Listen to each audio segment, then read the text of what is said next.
If I had to pick a favorite story on this broadcast, this first story would be it. If you're living in Corpus Christi or any other state or any other city in this country, you might enjoy some good wings. But here in Corpus Christi, wing restaurants are taking flight, like Wingstop, Buffalo Wild Wings, Bluffalo, and even Legends, which is right here in Flower Bluff on SPID. So what's really the cause of all this wing frenzy here in Corpus? A tough assignment for a tough reporter to eat, even if it's spicy. Here's Bill Churchwell. All across the city, wing restaurants are turning up the heat with packed parking lots. Over at Legends Sports Grill off SPID in Flower Bluff, business is good.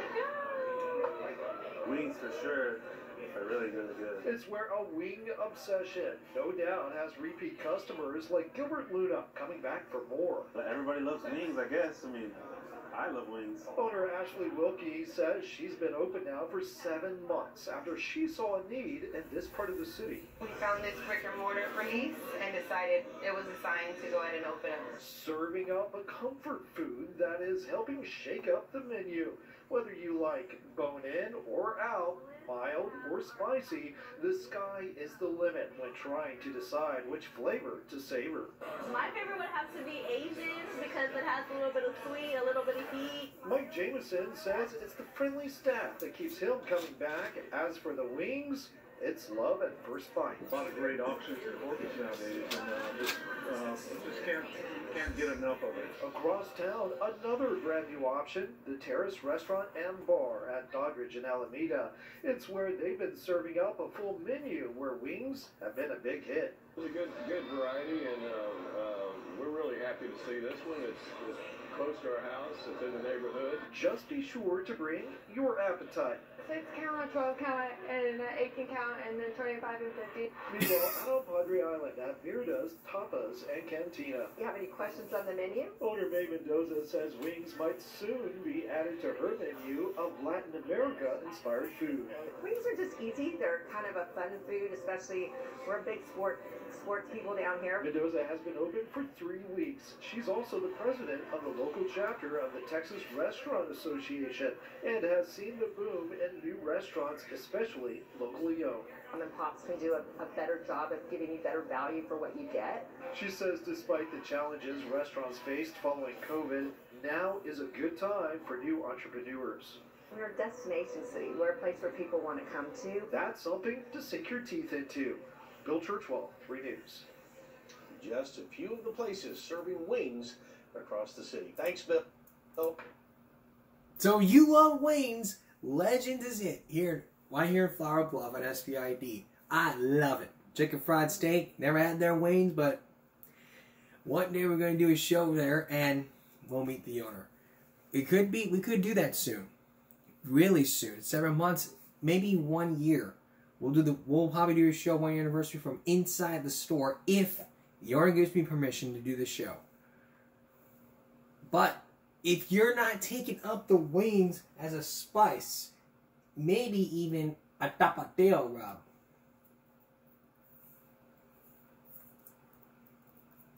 I hope Bill Churchwell can sink his teeth into a tapatio wings. Take a look. How you guys want me to put the tapatio dry rub I put on the chips on some wings? And I think that's an excellent idea. So let's make it. I'm going to brine my wings. This is going to give the wings a better flavor. Into a bowl of water, go in there with some brown sugar, salt, whole black peppercorns, and some freshly minced garlic. Drop your wings in there. Now into the fridge while we continue in our tapatio season. Pour some tapatio sauce to a baking tray. Spread that out. Now into the oven at 200 degrees until it's completely dry. Once dry, it should come right off. Break it up with your fingers. Or you can use one of these for a faster method. Go in there with all that tapatio powder, garlic powder, onion powder, chili powder, paprika, and some salt. Mix that up, and that makes your tapatio seasoning. Pat dry your wings. Toss them into all-purpose flour, no seasoning. Now fry them at 350 until golden brown. Once golden brown, take them out. Now season with the tapatio seasoning and give it a toss. Just look at how beautiful those wings look. Now we go in there for a bite. Oh yeah. Okay, so I'm eating it. My God, these are good. Some of the best wings ever. Now you guys want me to put... Best wings ever. You never had the tapatio dry rub? Clearing our viral break? More about the tapatio dry rub. Think about it. Two weenies on a fork. Over the stove. With 2 corn tortillas and some tapateo sauce. They can take the fork and run into the sink.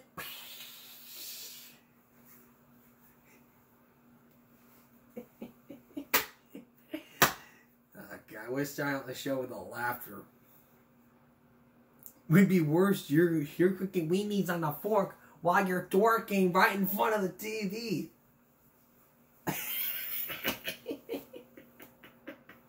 Sorry, I got that boring picture in the back of my head now. I caught her twerking right in front of the TV. A 20-year-old television says you're twerking in front of.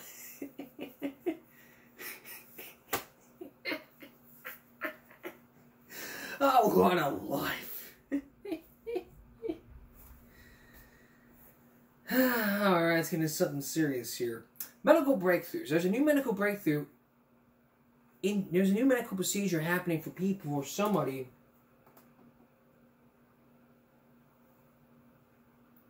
who has Parkinson's disease. We'll tell you more about that. Still ahead, our Give Me a Break Classic. Making parents pay for school threats. It's one of our... And then our next Give Me a Break Classic will be all about the school threats. Stay with us. In tonight's Give Me a Break Classic, disruptions in our schools. 2, actually. First is all about school threats, which is part of classroom disruption. Why are kids making school threats when all of a sudden they hate school? As we first told you, I take these very seriously. It's not my intention to sit there and tell you to start making threats. Do not do that. We looked into one state to where they're making parents pay. That's right, pay $500 up the ass to the police for wasting police time. And since after the Ethan Crumley school shooting, there's been a number of threats and a number of kids have gone to jail. And police chiefs are going on social media saying, if you're thinking you can make a threat, fake or real, not going to be out of school, but you're going to jail. A lot of kids have been arrested. Safety concerns have been put on. More police officers. And schools having their own police departments. Do we need to make parents pay for wasting police time? Take a look. Talk to your kids and said, don't you dare make me pay for something so stupid as this. Macomb County Prosecutor Pete Lucido says he's prosecuted 50 school threats this year, a 50% increase from last year. And he's emphasizing now that students should call this number if they see a threat. 855-565-2729. Okay to say. And what do you want the students to do? I want the students to call because they have the first line defense as it relates to their own class, their own selves. But Lucido has a 1-2 punch to end school threats. First, have the students call the OK to say number. But next, make the parents pay for the criminal acts of their kids. If a kid makes a joke, they send something on social media, I'm going to blow up the school, whatever, and they get caught. You're telling me that the parents are going to pay? You got it. It could be thousands of dollars. You know what? Tell your students right now, your children, you have an obligation to go ahead and take care of your kids, but you also have an obligation for those acts that go ahead and have consequences of paying back the cities, the townships, and the villages for all of this excess that other parents shouldn't be paying. It's your child. You have the responsibility. Make sure you do your job as a parent.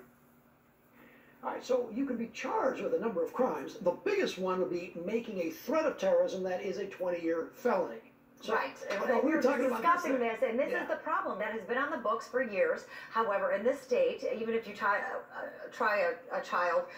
them with this felony, we don't have any right now currently that's been taken to that level. It's all been plugged down.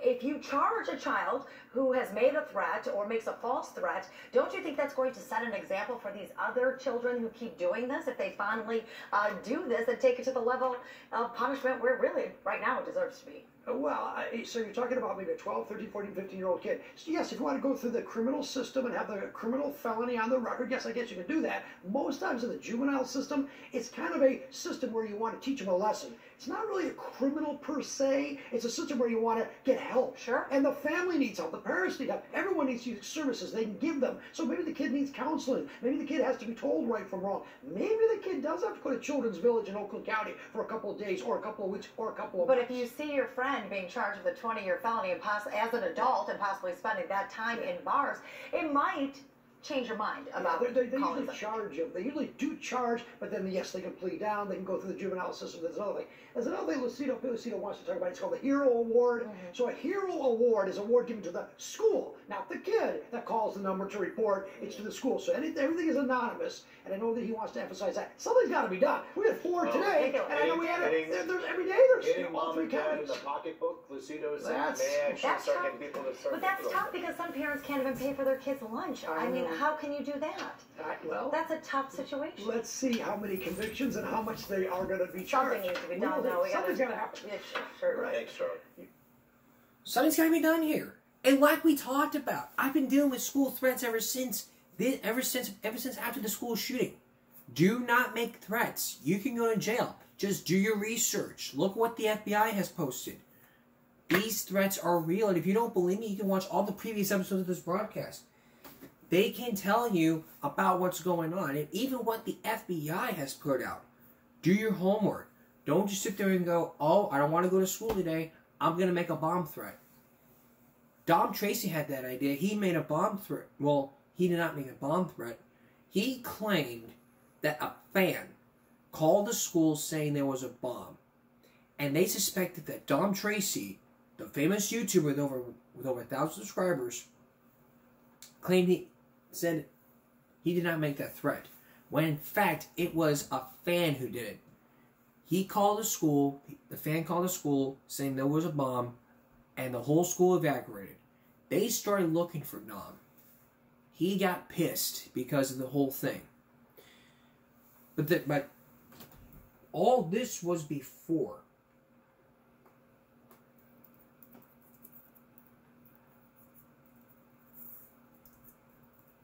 Remember Dalton Bonhart?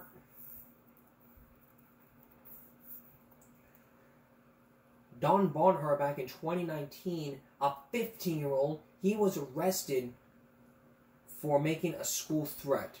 Now this happened in Florida. Take a look. I, Dalton Barnhart, vow to bring my father's M15 to school and kill 7 people. And Falcon Warrior 920? Who's that? Okay. Go ahead and turn around. Put your hands on your back. He's under arrest currently for making a threat to cause a mass shooting / act of terrorism. Cause a mass shooting? Yeah. He made a statement, a threat, a written threat, to plan to carry out a mass shooting. But he's just a little kid playing a video game. And all these That's kids so keep getting far. arrested. And that's why the FBI and the local law enforcement is spending so much time. Because how do we know he's not going to be the kid from Parkland? He's not going to be the next kid, the kid that shot up Sandy Hook. We don't know that.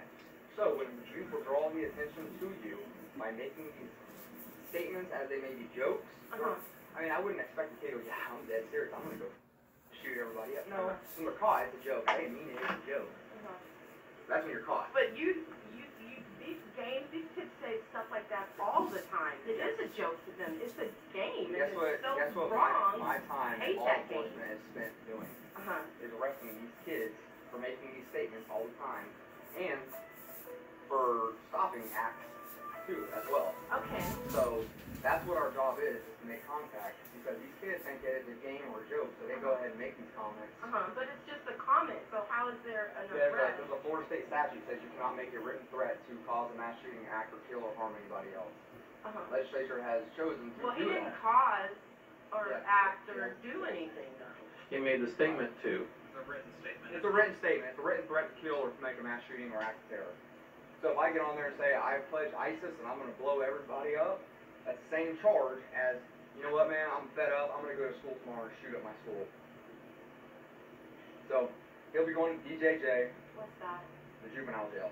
He'll be placed into there for several days, and we're going to go from there. The charge is a felony. It might be a second or third degree. I have to double check because a written threat to harm somebody is a third degree felony. Second degree is when you involve a mass shooting in a school or an act of He's a terrorism. little boy. He He's didn't a do anything wrong. Yes, he's 15, but he's still a little boy, and he's not one of the crazy people out there doing stuff. Well, he did what he did. Yeah, but he shouldn't be treated as though he is a terrorist or something because he made a silly statement on a stupid video game. In a world where schools and kids are going to school learning, they're getting shot and killed because people... I understand that, but at the same token, I mean, you have to look at things case by case too. I mean, he's not that person. Do you own a gun? I have a gun, yes. Okay, so he has hands and feet. He can grab your gun and go do something. He would never do anything like that anyway. We don't know. We don't know. No, but I know. And I know. Most parents have it, ma'am. We're going to take him. He's going to go to our operations center, and we will go from there. But this is where we're at. This is the world we live in, where people think it's funny to say I'm going to go kill people at school. Well, he's not people. He's a child. Okay. There's a difference. He's playing a video game and he's a boy. And that's why he'll be charged as a juvenile. Unfortunately, these days in age, this is what happens. Kids hear all these things, and they say this, and parents say, it's not my son, and then it might not be your son, but I know it's unfortunately, not my son. somebody's son does, and then this is the world we're in, where kids are getting shot at school, where they're trying to learn, and I kids are getting understand that. shot I in buildings. understand that. I understand Unfortunately, that. we can't take risks, and we can't say, all right, we trust that this guy's not going to do it, and then it happens, and then we say, well, we had the chance Yeah, to but stop I'm it. telling you right now, this is not my son. My son and I are like this, and it's just us and it's not my son. He's a little boy still. It's a Playing a situation. stupid game, and he I happens know you're to be emotional. just high intellect and smart mouth.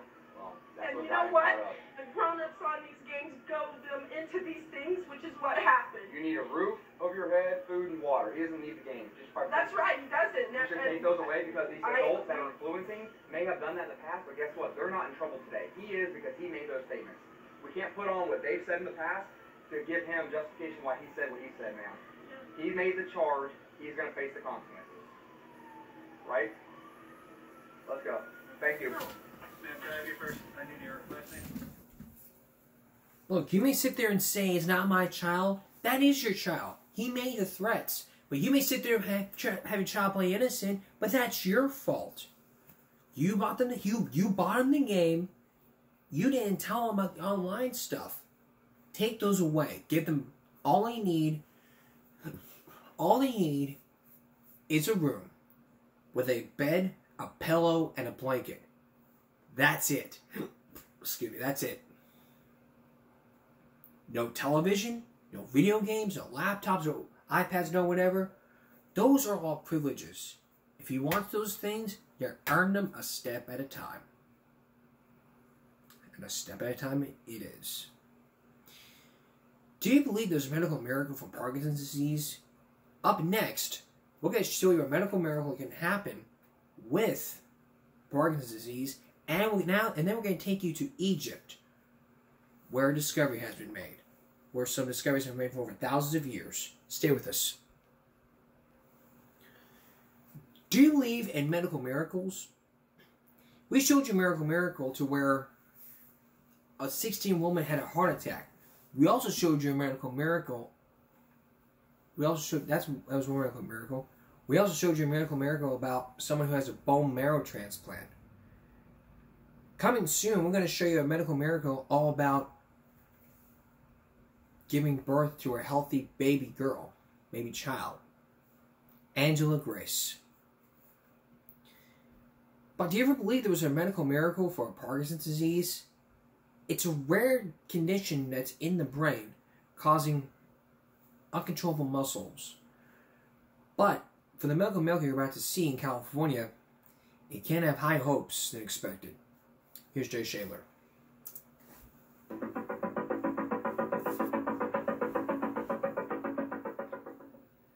This is how we have come to know and fear Parkinson's disease. The debilitating tremors, the shuffling gait, the muscles seemingly frozen in place. So it is startling to see advanced Parkinson's patients go from this to this. From stumbling to standing. From shaking uncontrollably to walking normally, all in a matter of hours after undergoing a relatively obscure operation known as a pallidotomy. But whether this is a real breakthrough or just another in a long series of prematurely promoted solutions to Parkinson's is being hotly debated in the medical community. Most patients improve 50, 60, 70, 80% in most of their symptoms. And yeah, the effects are startling. Dr. Robert Iacona of California's Loma Linda University Medical Center is one of a handful of neurosurgeons in the United States doing the operation, and he is claiming remarkable results. Sometimes the benefit is 100%, and the patient could be asymptomatic afterwards. Asymptomatic? That you mean their symptoms completely go away? Yeah, some people you can't even detect that they've got Parkinson's afterwards. At 6 o'clock this morning, 59-year-old Ed Hounsel arrived at Loma Linda with high hopes that he too would leave his Parkinson's symptoms behind. This is Ed Hounsel reporting in from surgery. The former highway patrolman has had Parkinson's for 10 years now. He suffered the usual progression of symptoms, and the drugs he must take to control the disease cause their own devastating side effects, such as these wild, uncontrolled movements. I had to retire early, and the medication isn't as effective as it used to be. It wears off rapidly now. So Hounsel is willing to risk surgery on his brain to relieve symptoms that he can no longer tolerate. What are you hoping for today? If I have any improvement, I'll be happy. But the smallest improvement would be deeply felt. Yeah, if I can get rid of this tremor, I'll be happy. Parkinson's occurs when the brain stops producing a chemical called dopamine. Without dopamine, some brain cells become overactive, creating the classic Parkinson's symptoms. Traditional drug treatments like L-Dopa try to replace the dopamine in the brain to calm the overactive cells. But in a pallidotomy, the idea is for the surgeon to do what the missing dopamine can't. By inserting a probe into an area called the pallidum and using heat to create a small pearl-sized lesion, the surgeon tries to neutralize the overactive brain cells and relieve some Parkinson's symptoms. By 7:30 this morning, Ed Hounsel has been admitted to pre-op and shares a moment with another pallidotomy patient, a woman who's come all the way from Israel. I wish you well. You too. A few minutes later, Hounsel is fitted with a metal frame that will lock his head in place once in the operating room. His tremors continue as he's rolled out of the prep room down to MRI. This giant magnetic imaging device will give the doctors their first look inside his brain and provide Dr. Iacona with the navigational maps he'll need to find and destroy the defective brain cells. Now, what do you have to be careful of as you move that probe in here? Well, if we hit that, it's no problem. But if we were to make the lesion there, we might make those arm weak. It would be like having a small stroke or something. And this has happened 2 or 3 times. Just moments before he's taken to surgery, Mr. Hounsel's 2 sons arrive. And for the first time today, the emotional power of what is at stake slips out. Sure great to see you guys.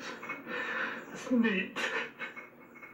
By 9 o'clock, the surgical team suits up. We'll accompany them with 3 cameras into the operating room.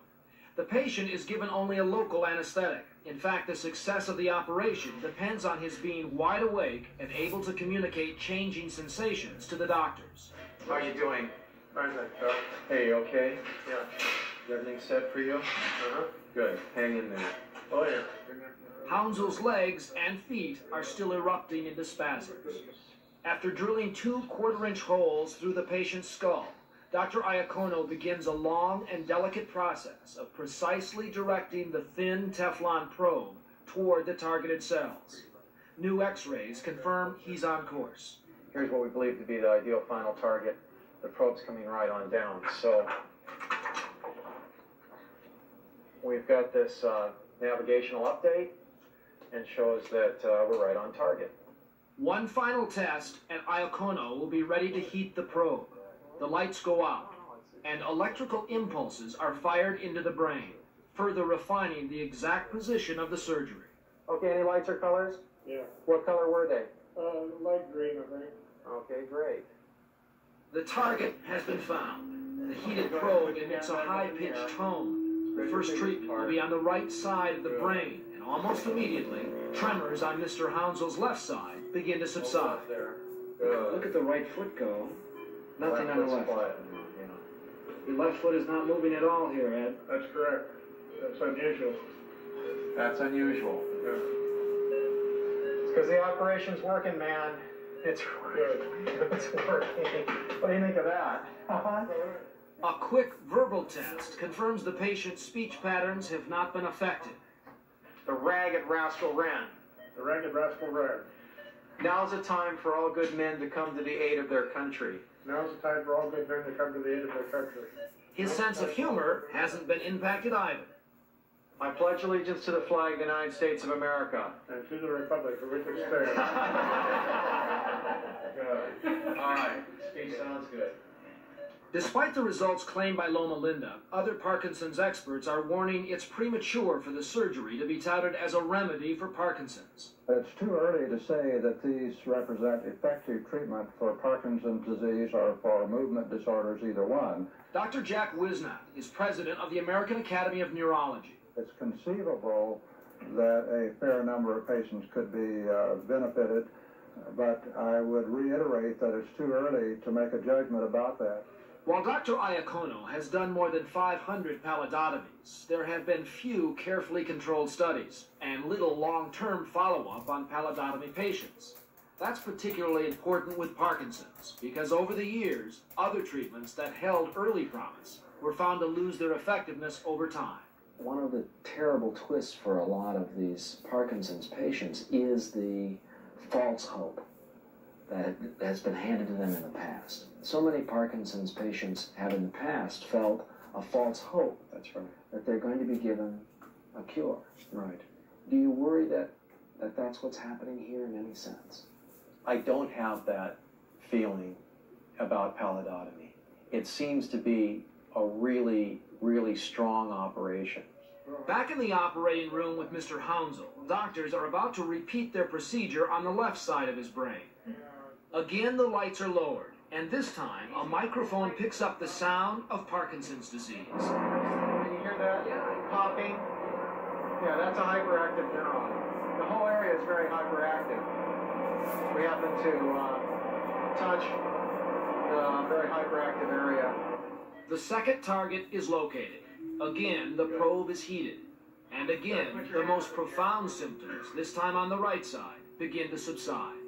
For doctor and patient, the next few minutes hold a mixture of relief and revelation. Good man.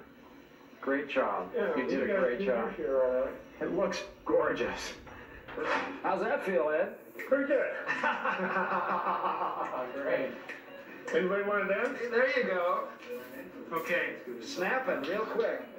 3 hours after surgery began, Ed Hounsell sits up on the operating room table, anxious and seemingly quite capable for the first time in years to begin a new life. He's going to be different than you saw him yesterday. Lots different and lots different than this morning. No showmanship. No, because if you fall, it's much Jackrabbit. Jay Shadler talked with Ed Hounsell's sister-in-law just a few moments ago. She's with him tonight at the hospital and says, he looks like the man I haven't seen in 7 years. His doctor says he'll be going home tomorrow morning. And Emory University is conducting ongoing research into pallidotomy. 1 new patient per week is being added to the study of the procedure's long-term effectiveness. Wow. What a remarkable surgery.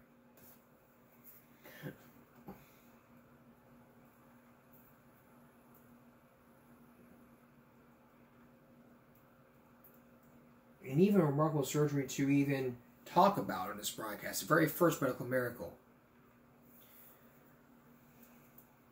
What is the mystery surrounding one of the 7 wonders of the world? An extraordinary look at an ancient puzzle. When prime time continues. That's right. When we come back, we're going to do a puzzle by exploring the pyramids of Egypt with John Quinones. Stay with us. The Orion Mystery. Maybe something you may have seen out of an Indiana Jones movie. But it's a puzzle you'll see in Egypt.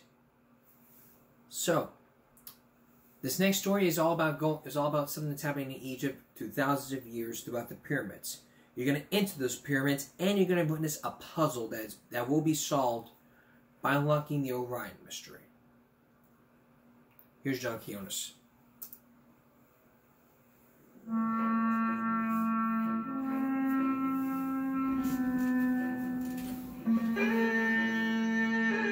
We're looking at the greatest monuments ever built in history. Of that size, of that precision, of that quality, of that antiquity. And yet, we have no texts, we have no drawings, we have no plans.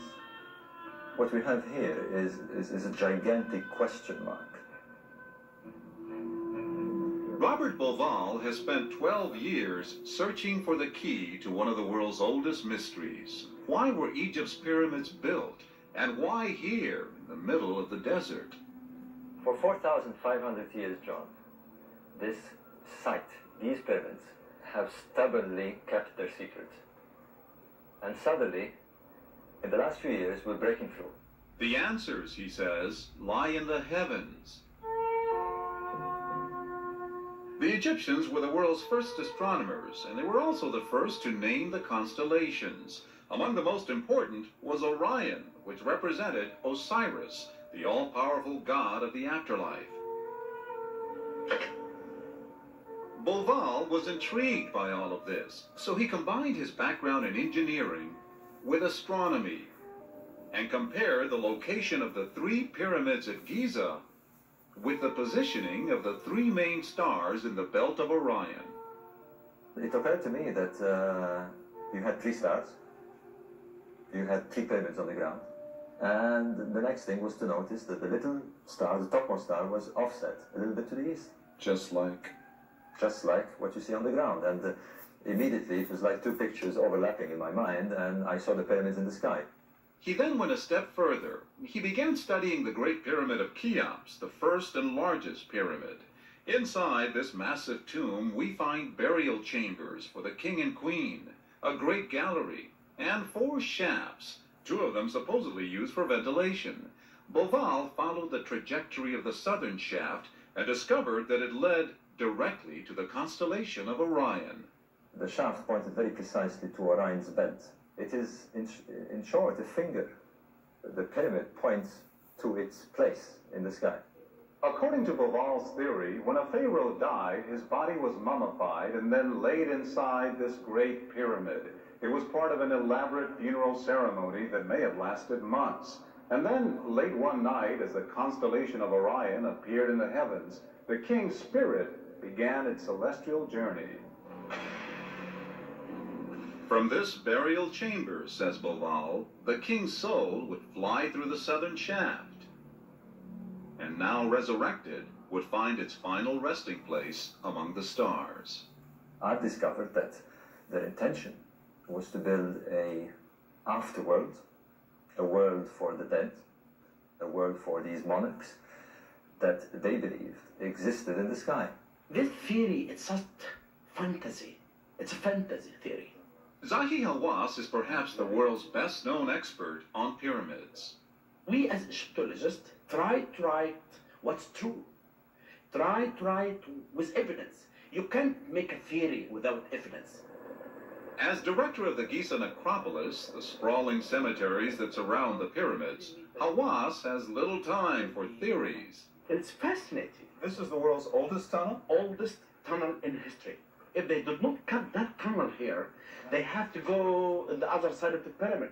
It would be a very long detour. The pyramids, he says, were nothing more than royal tombs, dedicated not to the stars, but to the sun.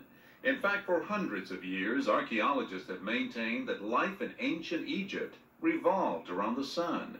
The sun god Re, he was the main cult. The king, when he dies, he wants to become the sun god Re. Why was the sun so important to these people? This is the god who creates the people in the morning. This is the god who do everything for the king. But Robert Bauval says he has written proof that these pyramids were indeed launch pads to the afterlife. To find it, we have to travel a few miles south to Saqqara. home of the world's first pyramids. Beneath these sands lies the key to Bauval's theory.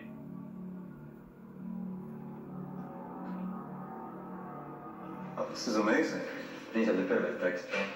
The pyramid texts, 4,500-year-old hieroglyphics, a kind of Egyptian Bible documenting a pharaoh's life and his relationship to the gods. They repeatedly tell us the king becomes a star, the king becomes a star, the king becomes a star in the constellation of Orion. The texts show the 3 stars of Orion sitting right next to a celestial river, the Milky Way. As they gazed upon the night sky, the people of the Old Kingdom noticed that every year when Orion appeared, the majestic Nile River would overflow, flood the central valleys of Egypt. It still does today. A kind of natural irrigation that turns the desert into one of the most fertile lands in the world. The whole magic of Egypt that was linked to that magical river on the ground. They saw it in the sky. They saw in Egypt in the sky. It's beautiful. It's a beautiful kind of an explanation to amuse me as a layman who's sitting at home drinking beer and watching the TV. But it will never give me any solid evidence to reconstruct the history. No evidence, he says, because the pyramid texts were written during an entirely different dynasty, almost 100 years after the pyramids of Giza were built. You cannot use the pyramid texts, who are written long time after Dynasty 4 pyramids, to reconstruct the function of the pyramid. As for the pyramid's location, archaeological research shows they were built here because this is where the Egyptians found enough limestone for the monuments.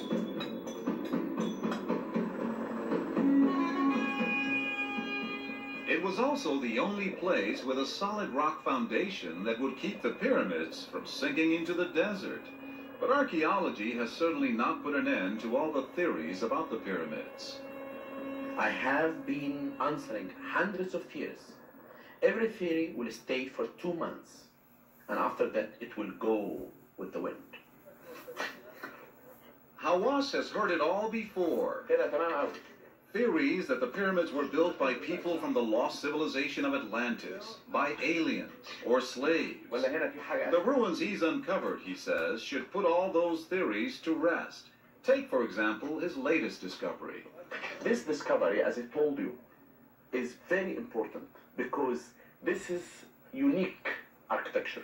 A burial ground for common workers who built the pyramids. All of this is mud brick tombs. So there are symbols of pyramids all over. Yes, exactly. This is the first time the tombs have been shown to the public. They had this disease called bilharzia, and this disease eats the organic material in the body of the workman. And this is why all the skeletons that we found here died between the age of 30 to 35. So far, 600 skeletons have been unearthed here, each of them found in the fetal position, facing the pyramid of the king. What does this tell you about their position in society? This will, first of all, will tell us that the pyramid builders were not slaves. They were not slaves. Could they have been slaves who were given tombs? No way. Those people are the people who made the eternity for the king, who made the king to be a god. And this is why the king gave him the privilege to be buried in a shadow. Slaves, he says, would have never been buried so close to the king. While we watch, Hawass's team finds skeleton number 601. All the 600 skeletons of women and men, they had stress in their back because they were moving heavy stuff up to the pyramid. They were moving large blocks up to build the pyramids. So they had a stress on the back? They had a stress on the back.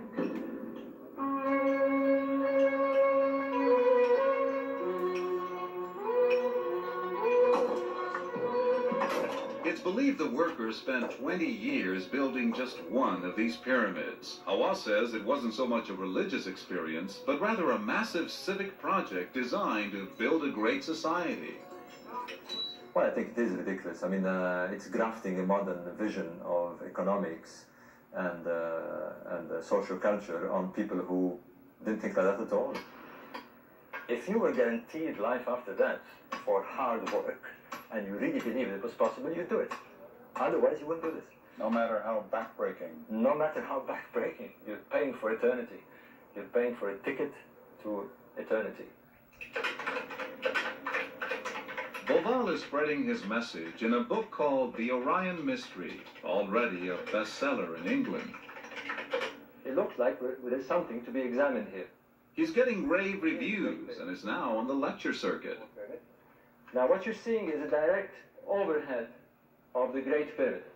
Why has your theory been so well received in England? I think because it makes sense. I think that the human mind likes things that make sense.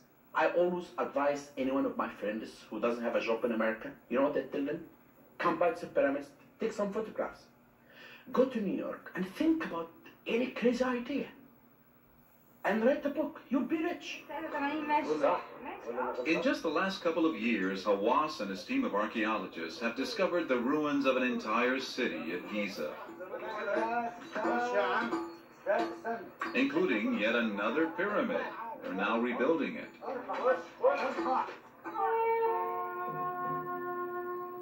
Archaeologists say, despite centuries of excavation, only 30% of what lies beneath these sands has been uncovered. There is so much more to learn.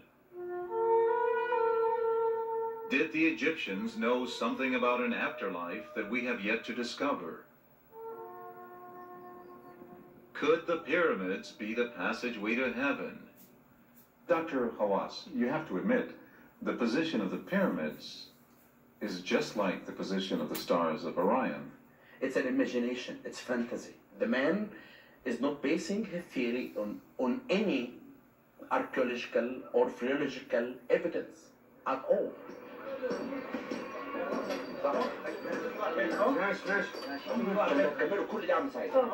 For now, the archaeologist is busy restoring the Great Sphinx.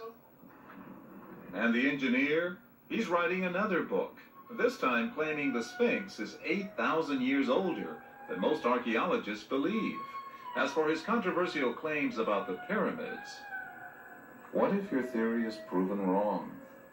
I don't think it will be proved wrong. I don't think it will be proved right. We're left with a question mark, and that's the beauty of it. Another question was raised just last month when a Greek archaeologist announced that she'd found the long-lost tomb of Alexander the Great deep in Egypt's western desert. Both Greek and Egyptian archaeologists are doubtful about the discovery. And everyone may have their doubts whether they're right or they're probably wrong, but every theory may be correct or not correct, but it all depends on how you look at it. We're going to take a break. We'll be right back. The problem is, kids are acting up, committing crimes, so we throw them in juvie, throw them in jail.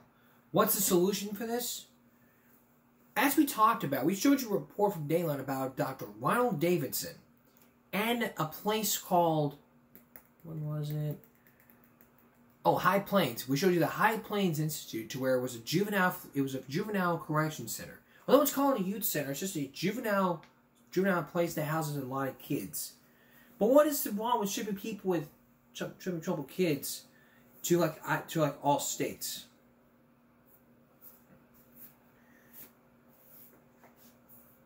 I mean, Colorado, that's just happening, but the solution may be don't throw them in jail, put them in boot camp with a little respect. Boot camp is a way to teach people how to respect their elders, just like in the military. We're taught to respect our elders. We're taught to respect our parents. If you watch a lot of talk shows, they put a lot of kids in these boot camps. Like if you watch Maury Povich or Jesse Raphael, a lot of these kids have foul mouths, and the solution that everyone has is to put them in boot camp. Take a look. At the Fruitland Boot Camp in rural Georgia, there is no mixed message. You ain't gonna make it. You ain't gonna make it. What we aim to do is to shock them into looking at where they are where they're going, and hopefully we can change their mind. I can't hear you! Every day begins at 4 a.m. 30 minutes of PT. A hurried breakfast, their only hot meal of the day. On your feet! Then they're off to manual labor, shoveling dirt or cutting bushes. The boot camp's motto talks about changing lives and rebuilding futures, but studies show that boot camps by themselves do no better than prisons in deterring crime. What's needed, criminologists say, are strong education and drug treatment programs and meaningful help for the inmates once they're back in society. From the day that the offender walks into the boot camp, they need to focus on what that person needs when they get out. But most boot camps are ill-equipped for that. Derek Lindsay has just finished his sentence for possessing crack cocaine. In 90 days here, he received only 16 hours of drug counseling. There's really nowhere to go. It's just trouble out there. Trouble everywhere you go. There's trouble everywhere. Everywhere you go. So you don't know where you're going to go. So no, sir. And you don't know what you're going to do. So no, sir. And the job training you've had is for cutting bushes? Sir, sir. We know that in a short period of time, 3 months to 6 months, it is very difficult to change a person. Therefore, if they're going back to an environment that has been where they got in trouble before, they really need aftercare. But in Georgia, as in many states, there is little help for inmates to make the transition back to society. Clinton Fountain is in boot camp for the 3rd time. He says the only aftercare he ever received were curfew checks. They come by about 7, 8 o'clock at night. I'm like, I sit there and watch TV till they came, and once they came, I'd leave. And go out and party with your friends? Go out, party, go out to clubs. And get back into trouble. Strict discipline without meaningful treatment, say experts, does not make criminals go straight. James Walker, ABC News, Soperton, Georgia. If you'd like to know more about this, you can log on to our new 24-hour internet news service, abcnews.com, or you can send us an email directly.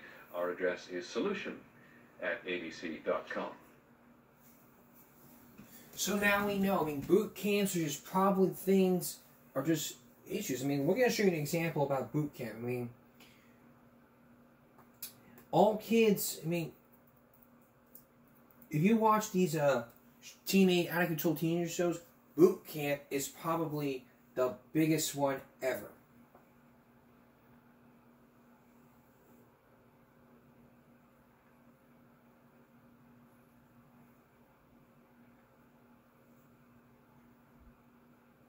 And even one for preteens. Take a look at this one. You love that woman right there? You love her, right? Yes, sir. Now, you're not an adult till you're 18. You want me to be your daddy for the next 8 years, son? Huh? Yes, sir. You do?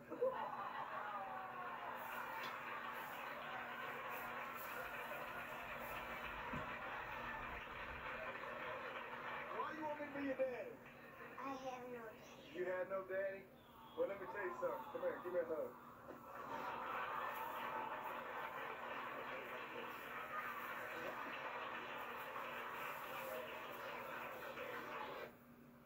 It's what you see on talk shows. They pay a lot of people, talk shows pay a lot of these people money. If you watch every talk show, it's all about people going to jail, but boot camp is probably a great thing for teens. And so when you're dealing with people, when you're dealing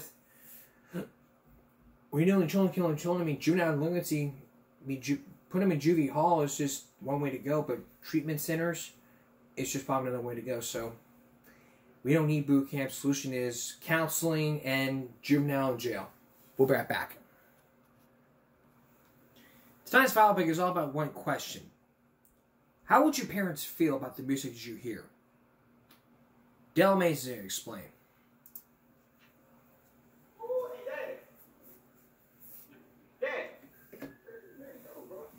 Who the man? You the man. Who told you that? You did. Damn stupid. And why is that? Cause I'm the real OG. You the king. And what about everybody else? They your peasants. Let's get it. Let's go. In Jesus' name. Amen. Play me, dog. Same time tomorrow? You already know it. All right. Dad, what you doing? First and foremost, what I do and when I do what I do is none of your business or concern. Let's get that straightened out right now. Secondly, if you must know, I just finished doing my daily affirmations. Daily affirmations? Hey, kind of weird. Is it what, son? Self-love is the best love. Ain't nobody gonna love me like me. So if me loving me makes me weird, then I guess I'm just gonna be a weird ass. Okay, I guess that makes sense. Matter of fact, speaking of weird, what the hell you want? What you mean, speaking? Anyway, I got something I want to show you real quick. Like what? Come on, Dad, it's a surprise. Is it a surprise for me? I mean, not really, but... Well, then it ain't no damn surprise. Dad, can you just come see? What the hell? All right, okay, I'm coming. Thank you. Damn, talk about a surprise. And it better not be no damn bug either. I don't want to see no damn cockroaches with wings. I don't want to see no damn spider, no beetle, and it better not be no damn bug. And if it is, you better kill it. You don't mess with no damn... Hey, it's not no bug. Can you just come here? All right. Don't play with me. I'll burn this damn house down with both of us in it. You know I will.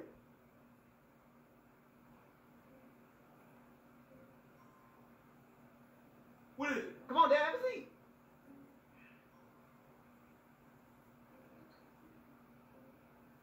All right, Dad, so check this out, right?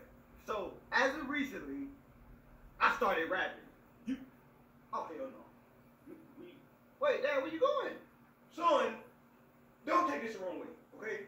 But when it comes to rapping, singing, dancing, humming, hell, whistling, anything having to do with any kind of rhythm, you ass with a capital A. What? I'm talking about bad, terrible, absolutely atrocious. Matter of fact, for the first 10 years of your life, I thought the doctor gave me the wrong baby. I was about to sue the state. I say this damn baby got about as much rhythm as a bag of rocks. Ain't no way in hell this baby mine. Matter of fact, I knew damn well you wasn't mine, because you came home clapping like this. I said, what the hell wrong with this damn baby? But, lo and behold, I did the DNA test, and unfortunately, fortunately, you mine. So, you know, I might do it again.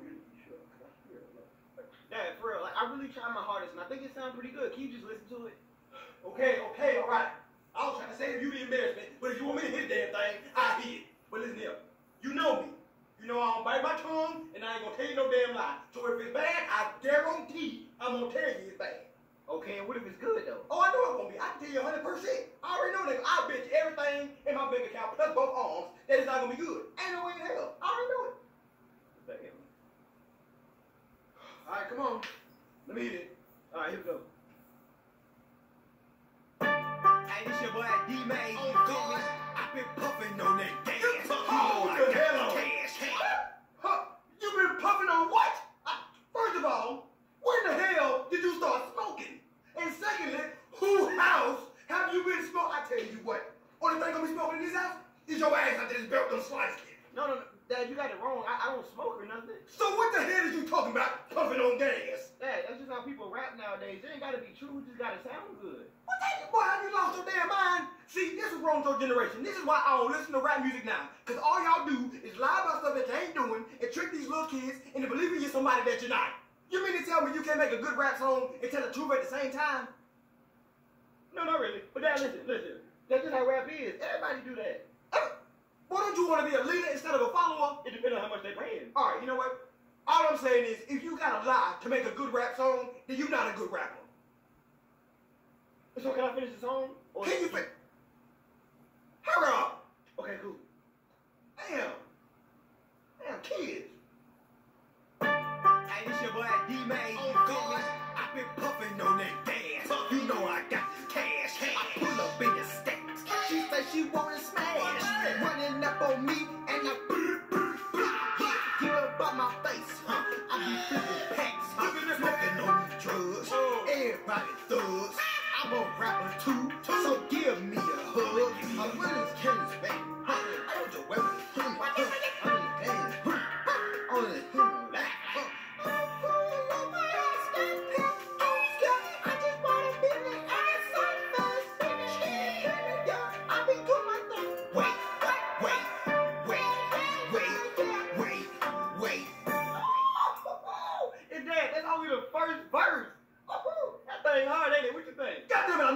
From the goddamn start, I'm about to sue your ass. No, you listen to me. No, you listen. You open up your ears and listen to what I have to say onto you. I came in there and y'all gave me the wrong damn baby.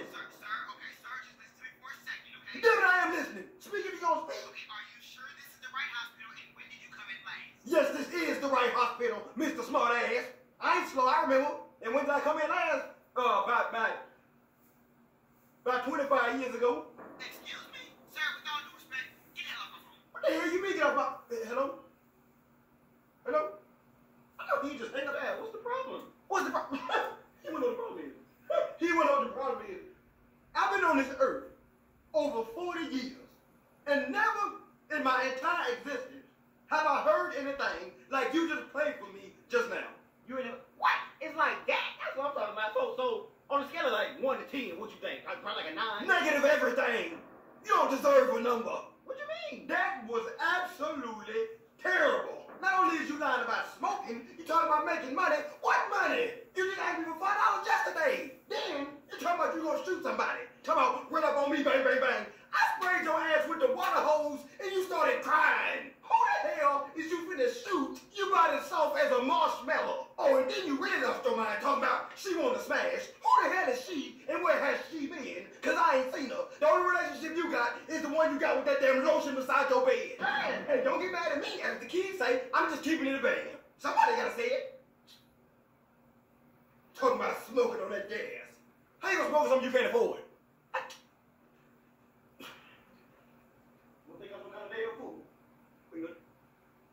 The hell y'all looking at? I ain't being mean. Somebody gotta say it. You know I mean no harm. Ain't that right there?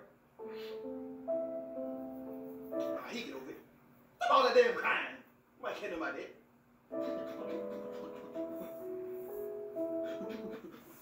Thanks for watching. See you later. The hell are you crying for? Wow. Just wow. Now you really know when your parents like your music. And if your parents don't like it, just... I mean, rap music is all about gangster rap, explicit language, explicitness. So bottom line here is this. I stick with music that everyone would love. Country music. Like Lone Star. And Shadazy. That's all. And that's all for this edition of Give Me a Break. Sunday going to Saturday going to Sunday. We'll see you again to Give Me a Break Monday with Kajone with Siamese Trends. For all of us here at YouTube. Good night.